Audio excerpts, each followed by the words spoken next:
Friday facts நேயர்களுக்கு வணக்கம். இயக்குனர் தனுஷ் அவங்களுடைய இயக்கத்தில் நிலவுக்கு என்மேல் என்னடி கோபம் அப்படின்ற படம் வந்து ரிலீஸ் ஆகி மக்கள் கிட்ட வரவேற்பை பெற்றுட்டு வருது. படத்துடைய ஒன்லைன் ஸ்டோரி என்ன அப்படின்னா, யூஸ்ஃபுல்லான ஒரு ஸ்டோரி தான். 2 பேர் லவ் பண்றாங்க, அவங்களுக்கு ஒரு சுச்சுவேஷன்ல பிரேக்கப் ஆயிடுது. ஹீரோவுக்கு ஒரு பக்கம் வந்து இப்படியே இருந்தா சரிப்பட்டு வராது அப்படின்னு சொல்லிட்டு அவங்க ஃபேமிலியில ஒரு பொண்ணு பாக்குறாங்க. ஹீரோயினுக்கு ஒரு பக்கம் கல்யாணமே வைக்கிற அளவுக்கு வந்து இன்விடேஷன்லாம் அடிச்சு ஒரு பையனை வந்து ஃபிக்ஸ் பண்ணிட்டாங்க. இந்த ஹீரோ அவங்களுடைய பேரை வந்து சந்திக்கும் போது அவங்க 2 பேருக்குள்ள ஒரு கான்வர்சேஷன் நடக்குது. கொஞ்ச நாள் பழகிட்டு அதுக்கப்புறமா வந்து நம்ம ஃபிக்ஸ் பண்ணிக்கலாம் அப்படின்ற மாதிரி. அந்த 1 வீக் கேப்ல இந்த ஹீரோ வந்து தன்னோட எக்ஸில் மேரேஜுக்கு வந்து போறாரு.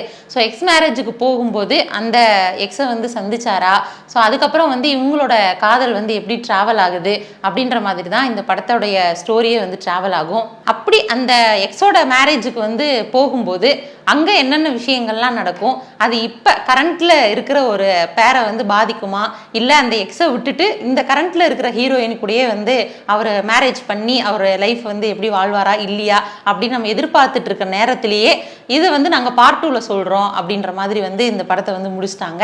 ஸோ பார்ட் 2ல தான் வந்து இந்த ஃபுல் ஸ்டோரியே வந்து கம்ப்ளீட் ஆகும் அப்படின்ற மாதிரி நம்ம சொல்லலாம்.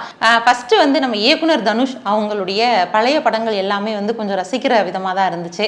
பவர் பாண்டி வந்து ஒரு நல்ல ஸ்டோரியா இருந்துச்சு. ராயன் படம், இந்த 2 படங்கள் அளவுக்கு நிலவுக்கு என்மேல் என்னடி கோபம் படம் வந்து ஸ்கோர் பண்ணல அப்படின்ற மாதிரி தான் சொல்லணும். இந்த படத்துல ஹீரோவா நடிச்சிருக்கக்கூடிய பவிஷ் அவர்கள் வந்து தனுஷ் அவர்களுடைய அக்கா பையன் அப்படின்றதுனாலே வந்து பயங்கரமா ஃபேமஸ் ஆனாரு.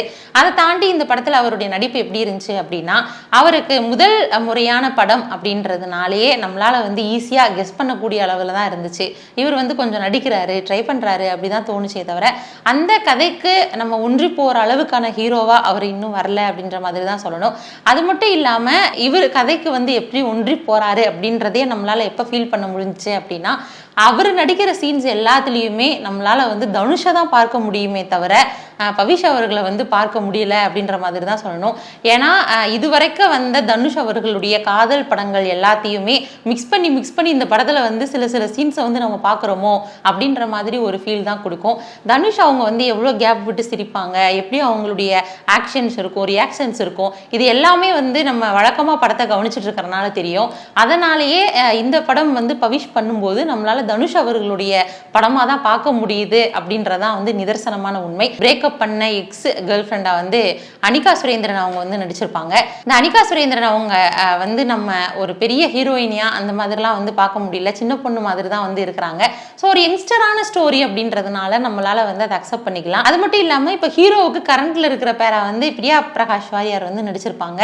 இந்த படத்தை முழுசா எடுத்துட்டு போறது யாரு அப்படின்னா, இந்த படத்துல பவிஷ் அவங்களுடைய ஃப்ரெண்டா வர மேத்யூ தாமஸ் அவங்கள தான் வந்து சொல்லணும். மேத்யூ தாமஸ் மட்டும் இல்லை அப்படின்னா அந்த படம் வந்து அந்த அளவிற்கு வந்து ரொம்ப என்டர்டெய்னிங்கா இருக்குமா அப்படின்றது ஒரு கொஸ்டின் மார்க் தான். இன்னுமே மேத்யூ தாமஸ் அவங்களை வந்து நல்லாவே இந்த படத்துல வந்து யூஸ் பண்ணியிருக்கலாம். ஏன்னா மேத்யூ தாமஸை நம்ம வேற மாதிரி பார்த்துட்டு இந்த படத்துல ஒரு சப்போர்ட்டிங் ரோல்ல தான் அவர் வராரு அப்படின்றத பார்க்கறது கொஞ்சம் வந்து அக்செப்ட் பண்ணிக்க முடியாத மாதிரி தான் இருக்கு. இது நார்மலான ஸ்டோரி தான், லவ் ஸ்டோரி அப்படின்னா கூட நிறைய இடங்கள்ல வந்து நமக்கு வந்து ஒரு பெரிய அளவுல வந்து கனெக்ஷன்ஸை வந்து இந்த படம் கொடுக்காது. ஒரு படம் பார்க்குற ஃபீல் அவ்வளோதான் வந்து இருக்குமே தவிர ரொம்ப எமோஷ்னலாக லவ் ஃபெயிலியர் ஆகுறப்போ நமக்கு வந்து எமோஷ்னலாக இருக்காது.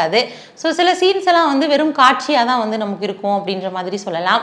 இந்த படத்தில் பவிஷுக்கு அம்மாவா வரக்கூடிய சரண்யா அவங்க வந்து ஏற்கனவே நம்ம விஐபி படத்துல வந்து தனுஷுக்கு அம்மாவை வந்து நம்ம பார்த்துருப்போம். அந்த அம்மாவோட மடியில படுக்கிறதுல இருந்து அவர் கூட பேசுறதுல இருந்து நமக்கு வந்து ஏற்கனவே படம் பார்த்த ஃபீல் தான் வந்து இது கொடுக்கும். அது மட்டும் இல்லாம இவங்க ஒரு மிடில் கிளாஸ் ஒரு குடும்பம் தான் அப்படின்றதுனால இந்த மாதிரியான ரோல்லாம் வந்து தனுஷ் நிறையவே நடிச்சிருக்கிறாரு.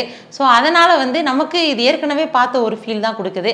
ஆனா இந்த படத்துல மியூசிக் வந்து ஜிவி பிரகாஷ் அவங்க வந்து பண்ணியிருக்கிறாங்க. இந்த ஜிவி பிரகாஷ் அவங்களுடைய மியூசிக் வந்து நமக்கு கொஞ்சம் லைட்டா அனிருத் அவங்கள தான் ஞாபகப்படுத்துது அப்படின்ற மாதிரி சொல்லலாம். அதே நேரத்தில் லியோன் பிரிட்டோ அவங்களுடைய அந்த ஒரு சினிமோட்டோகிராஃபி வந்து பயங்கரமா அற்புதமா இருக்கு அப்படின்ற மாதிரி சொல்லலாம்.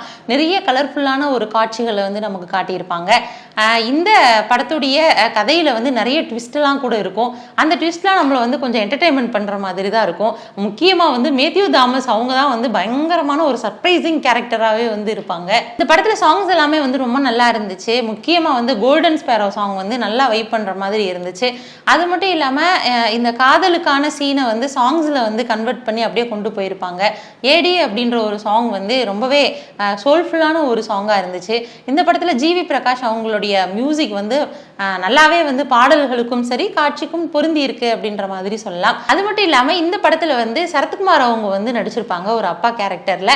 ஸோ அவங்க வந்து ஒரு அப்பாவா, ஒரு நல்ல ஒரு ரிச்சான அப்பாவா அவருடைய பங்குக்கு அவர் வந்து சில நடிப்புகளை வந்து கொடுத்துருப்பாரு. இந்த படத்தில் காதல சொல்லப்பட்ட விதம் வந்து இன்னைக்கு இருக்கிற வந்து ட்ரெண்டிங்கில் எப்படி லவ்லாம் இருக்கு அப்படின்ற மாதிரி வந்து கொஞ்சம் காட்டியிருக்கிறாங்க. முதல்ல தான் வந்து காதல் லவ் ஃபெயிலியர்லாம் ஆனால் ரொம்ப பெயின்ஃபுல்லாக வந்து காட்டிட்டு இருக்காங்க. ஆனால் இப்போல்லாம் வந்து பெயின்ஃபுல்லாக இருந்தால் கூட எப்படி ஈஸியாக மூவ் ஆன் ஆகுறாங்க அப்படின்றத ஈஸியாக டச் பண்ணி வந்து கொண்டு போயிருப்பாங்க. இந்த படத்துடைய ப்ரொடியூசரே வந்து தனுஷ் அவர்கள் தான். இந்த படத்தை வந்து மேக்சிமம் பார்ட்டியில் தான் வந்து அதிகமாகவே வந்து காட்டியிருக்காங்க. இந்த படத்தோட ஒவ்வொரு சீன்ஸையும் லவ் பிரேக்கப் ஆனால் பார்ட்டி, லவ் சக்ஸஸ் ஆனால் பார்ட்டி, மீட் பண்ணால் பார்ட்டி, அதோட எண்டிங் சுச்சுவேஷன் இருந்தால் கூட பார்ட்டி தான், பேசாமல் படத்துக்கு பார்ட்டினே பேர் வச்சிருக்கலாம் போல. அந்த அளவுக்கு வந்து பார்ட்டி சீக்வென்ஸ் தான் வந்து இதில் ரொம்பவே அதிகமாக இருந்துச்சு. அது மட்டும் இல்லாமல் கடல் விஷயங்களை வந்து கொஞ்சம் நல்லாவே காட்டியிருப்பாங்க. ஹீரோ வந்து இந்த படத்தில் ஒரு செஃப்பாக இருப்பார். ஸோ அது வந்து செஃப்பாக இருக்கிறதே வந்து அவரோட லைஃப்பில் எப்படி அவரால் வந்து ஸ்கோர் பண்ண முடியுது, காதலியவே கரெக்ட் பண்ணுறதுக்கு எப்படி அந்த செஃப்ன்ற ஒர்க் வந்து உதவுது, அதே நேரத்தில் அவர் செஃப்பாக இருக்கிறதுனால எப்படி காதலியை கைப்பற்ற முடியலை அப்படின்ற மாதிரிலாம் வந்து காட்டியிருப்பாங்க. நிலவுக்கு என்மேல் என்னடி கோபம் படம் வந்து ஒரு மெலோடியான ஒரு ஃபீல் குட் படம் அப்படின்ற மாதிரி சொல்லலாம். அதை தாண்டி இதில் பெரிய அளவில் வந்து லாஜிக் பார்க்குறோம் அப்படின்ற மாதிரிலாம் இருந்துச்சுன்னா அந்த படத்தை வந்து நம்ம அந்த அளவுக்கு என்ஜாய் பண்ண முடியாது. எல்லாரும் சொல்கிற மாதிரி ஜாலியாக வாங்க ஜாலியாக போங்க அப்படின்ற ஒரு நிலைமை தான் இந்த படத்துக்கு. ஸோ இந்த படத்துடைய செகண்ட் பார்ட்ஸ் வந்து எப்படி கொண்டு வராங்க அப்படின்றத நம்ம பொறுத்திருந்து தான் பார்க்கணும். அதே மாதிரி கிளைமேக்ஸில் ஒரு ட்விஸ்ட் வச்சுருப்பாங்க, அது ரொம்ப இன்ட்ரெஸ்டிங்காக இருக்கும்.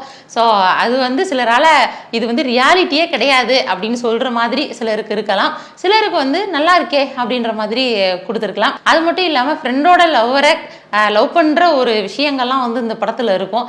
அதெல்லாம் வந்து கொஞ்சம் ஓப்பனாகவே வந்து காட்டியிருப்பாங்க. ஸோ இந்த மாதிரியான சில சீன்ஸ்லாம் வந்து நம்மளை ரொம்பவே நல்லா சிரிக்க வைக்கிறாங்க அப்படின்ற மாதிரி சொல்லலாம். சில இடங்களில் காமெடியாக வந்து ஸ்கோர் பண்ணியிருக்காங்க, சில இடங்களில் பஞ்ச் டைலாக் வந்து பேசியிருக்கிறாங்க. தேவைக்கு அளவாக இந்த படத்தை வந்து சில சீன்ஸ்லாம் வந்து ஆட் பண்ணியிருக்காங்க அப்படின்ற மாதிரியே சொல்லலாம். ஸோ இந்த நிலவுக்கு என்மேல் என்னடி கோபம் படம் ஒரு ஃபீல் குட் படம், அவ்வளோதான். ஸோ இன்றைக்கி நம்ம நிலவுக்கு என்மேல் என்னடி கோபம் படத்தோட ரிவ்யூ பார்த்தோம். அடுத்தடுத்து நம்ம வரக்கூடிய படங்களோட ரிவ்யூ பார்க்கலாம். இது Friday facts channel. By from Devika.